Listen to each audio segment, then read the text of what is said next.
సిద్ధంగా ఉన్నారా? అందరూ అటెన్షన్ లో ఉన్నారా? వేరే ఎక్కడ ఆలోచనలు ఉన్నాయా?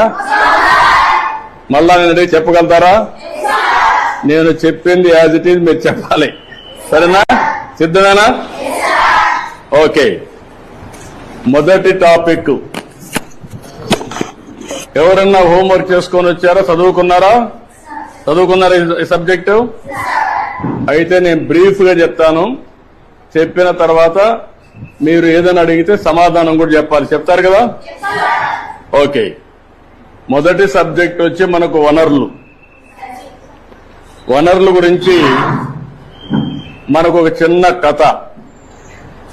మోనా రాజు తమ ఇంటిని శుభ్రపరుస్తూ వాళ్ళ తల్లితో గడుపుతా ఉంటారు. అప్పుడు ఈ బట్టలు, పాత్రలు, ఆహార ధాన్యాలు, దువ్వెనలు, తేనె సీసా, పుస్తకాలు చూడండి. వీటిలో ప్రతి ఒక్క దానికి ఉపయోగం ఉంటుంది అనింది. ఎవరు? మోనా చెప్పింది. అందుకే అవి ముఖ్యమైనవి. ఇవి అన్ని కూడా వనరులు అని ఎవరు చెప్పారు?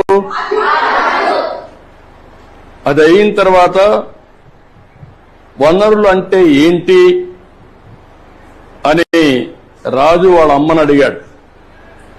అడిగినప్పుడు వాళ్ళ అమ్మ చెప్పింది ఏం చెప్పిందంటే, మన అవసరాలు సంతృప్తి పరచడానికి ఉపయోగపడేది ఏదైనా సరే అది ఏమంటారు? వనరులు అంటారు.